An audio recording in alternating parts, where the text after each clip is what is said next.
हिंदी व्याकरण प्रश्नोत्तरी में आप सभी का स्वागत है। जैसा कि मैंने बताया था कि मैं दिन में 2 वीडियोस लाऊंगी, एक सुबह और एक शाम।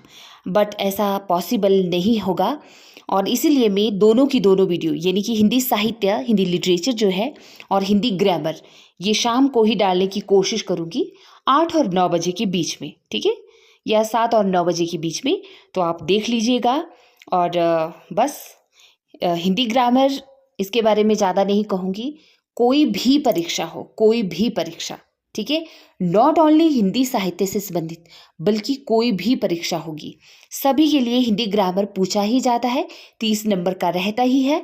तो इसीलिए तमाम प्रतियोगी परीक्षाओं के लिए ये इम्पॉर्टेंट है। तो चलिए आज की इसकी दूसरी कड़ी शुरू करती हूँ।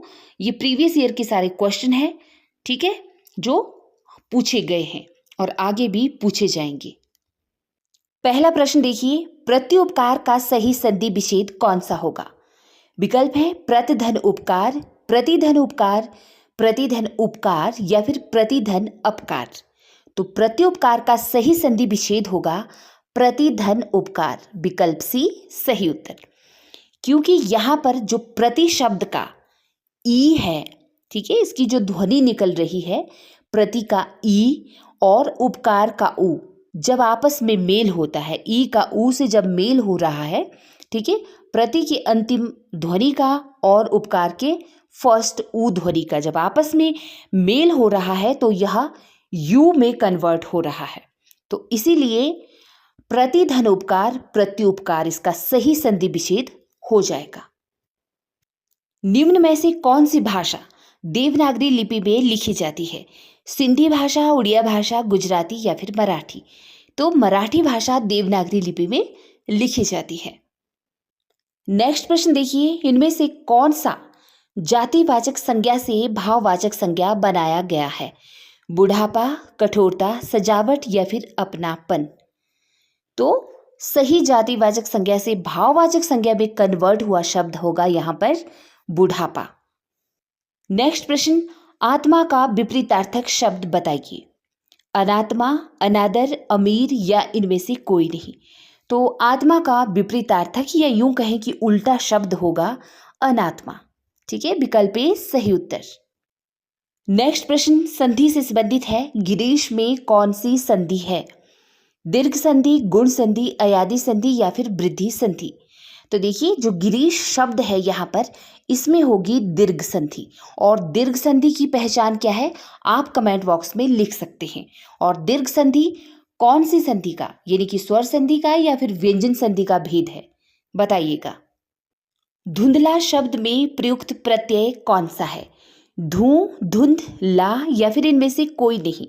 तो देखिए जी, धुंधला शब्द में प्रयुक्त जो प्रत्यय है यहाँ पर वह होगा ला प्रत्यय, ठीक है, विकल्प सी सही उत्तर होगा। और प्रत्यय आप सभी जानते ही हैं कि किसी भी शब्द के अंत में जुड़कर वह उस शब्द का अर्थ परिवर्तित करते हैं। नेक्स्ट प्रश्न व्यंजन से संबंधित है। देखिए अंतस्थ व्यंजन, ऊष्म व्यंजन, स्पर्श व्यंजन, संयुक्त व्यंजन, ये कौन कौन से हैं यह आप सभी को अच्छे से पता होना चाहिए। तो प्रश्न पूछा है कि श कौन सा व्यंजन है? तो श कहलाता है आपका ऊष्म व्यंजन, ठीक है, ऊष्म व्यंजन की श्रेणी में आता है श। आपको बताना है कि हिंदी भाषा किस लिपि में लिखी जाती है? गुरुमुखी, ब्राह्मी, देवनागरी या सौराष्ट्री? तो हिंदी भाषा देवनागरी लिपि में लिखी जाती है, ठीक है। कौन सा शब्द परिमाण बोधक विशेषण है? शेर भर दूध, 4 गज, सब धन या इनमें से कोई नहीं? तो देखिए परिमाण बोधक विशेषण पूछा है, ठीक है। विशेषण की परिभाषा आपको पता होनी चाहिए, इसके भेद पता होने चाहिए और परिमाण बोध में कौन कौन सा विशेषण आते हैं या किस तरह के उदाहरण आप दे सकते हैं। तो देखिए शेर भर दूध, दिए गए विकल्पों में शेर भर दूध जो है वह परिमाण बोधक विशेषण का सही विकल्प होगा। नेक्स्ट प्रश्न, जहां लोगों का मिलन हो कहलाता है क्या? संगम, ग्रामीण, सम्मेलन या इनमें से कोई नहीं? तो जहां लोगों का मिलन हो कहलाता है सम्मेलन। निश्चल का सही संधि विच्छेद बताना है। निह प्लस चल, निश प्लस चल, निस प्लस चल या निह प्लस चल? तो देखिए निश्चल का सही संधि विच्छेद होगा विकल्प डी निह प्लस चल। विसर्ग संधि का यह उदाहरण है। दक्षिण भारत में हिंदी प्रचार सभा का मुख्यालय कहाँ पर स्थित है? मैसूर में, चेन्नई में, बेंगलोर में या फिर हैदराबाद में? तो दक्षिण भारत में हिंदी प्रचार सभा का मुख्यालय स्थित है चेन्नई में। ठीक है, विकल्प बी सही उत्तर। इनमें से किस शब्द में चंद्र बिंदु संबंधी अशुद्धियां हैं? अंगना, चांद, दांत या फिर पहुंच? तो आप देख रहे होंगे पहुंच शब्द में चंद्र बिंदु संबंधी अशुद्धि है यहाँ पर। बाकी ऊपर के सभी शब्दों में उचित चंद्र बिंदु का प्रयोग हुआ है। बेशक आपको यहाँ प्रश्नों का स्तर सामान्य लग रहा होगा, लेकिन यही वह छोटे छोटे आसान से प्रश्न होते हैं, शब्द होते हैं जिनमें अक्सर हम गलतियां करते हैं। ठीक है, तो हमें अच्छे से बारीकी से हर एक चीज की समझ होनी चाहिए। जैसे कि यहाँ पर देखिए क्रिया का एक उदाहरण है कि श्याम सोता है। यहाँ पर इस वाक्य में कौन सी क्रिया है? आक्रामक क्रिया, सकर्मक क्रिया या फिर दोनों है या दोनों में से कोई नहीं? तो श्याम सोता है, इसमें आक्रामक क्रिया है। ठीक है, आक्रामक क्रिया का यह उदाहरण है। और आप भली भांति जानते हैं कि आक्रामक क्रिया क्या होती है। जिस क्रिया में सारा का सारा प्रभाव कर्ता पर पड़ता है वह क्रिया आक्रामक क्रिया होती है। ठीक है, जैसे श्याम सोता है, सोता कौन है? कर्ता सो रहा है। ठीक है, तो इसलिए यहाँ पर आक्रामक क्रिया का यह उदाहरण है। इनमें से रस का कौन सा भेद है? रूपक, उल्लेख, करुण या इनमें से कोई नहीं?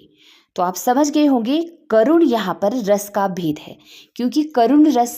ठीक है, रूपक तो फिर अलंकार की श्रेणी में आ गया। नेक्स्ट प्रश्न में हमें बताना है कि कौन सा शब्द संज्ञा से बना हुआ विशेषण है? जापान शब्द, गुणी शब्द, दान या फिर जाति?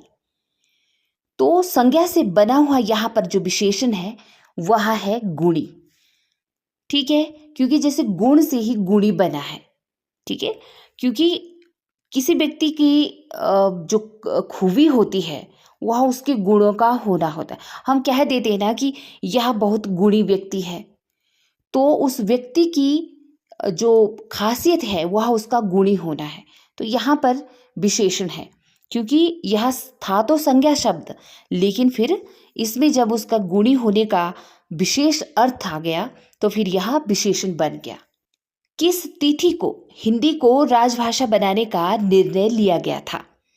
15 अगस्त 1947 को, 26 जनवरी 1950 को, 14 सितंबर 1949 को या फिर 14 सितंबर 1950 ईस्वी को? तो हिंदी को राजभाषा बनाने का दर्जा ये यूं कहें कि हम निर्णय लिया गया था 14 सितंबर 1949 को। विकल्प सी सही उत्तर। आपने समास तो पढ़े होंगे, तो देखिए यहाँ पर समास से ही संबंधित प्रश्न है नेक्स्ट कि विशेषण और विशेष्य के योग से कौन सा समास बनता है? क्या द्विगु समास? नहीं। द्वंद्व समास? बिल्कुल नहीं। तत्पुरुष समास? जी नहीं। तो बचता है कर्मधारय समास। कर्मधारय समास की पहचान है, इसमें आपको विशेषण भी मिलेगा और विशेष्य, यह इन दोनों के योग से बना हुआ समास होता है। ठीक है, नेक्स्ट प्रश्न देखिए, ब्रज भाषा है या ब्रज भाषा किसके अंतर्गत आती है? पूर्वी हिंदी, पश्चिमी हिंदी, बिहारी हिंदी या फिर पहाड़ी हिंदी? तो ब्रज भाषा आती है पश्चिमी हिंदी के अंतर्गत। नेक्स्ट प्रश्न, निम्न में से कंठ्य ध्वनियां कौन सी हैं? विकल्प है क ख, य र, च ज या फिर ट न? तो कंठ्य ध्वनियां हैं यहाँ पर क ख। आपको तो पता ही होगा, वर्णमाला आपने अवश्य पढ़ी होगी और उसकी पहचान भी होगी आपको, स्वरों की, व्यंजनों की, कंठ्य ध्वनियों की, जो भी जितने भी उच्चारण स्थान रहते हैं। ठीक है, तो क जो वर्ग है क ख ग घ, ठीक है, कंठ्य ध्वनियां यह कहलाती है, इसका उच्चारण स्थान।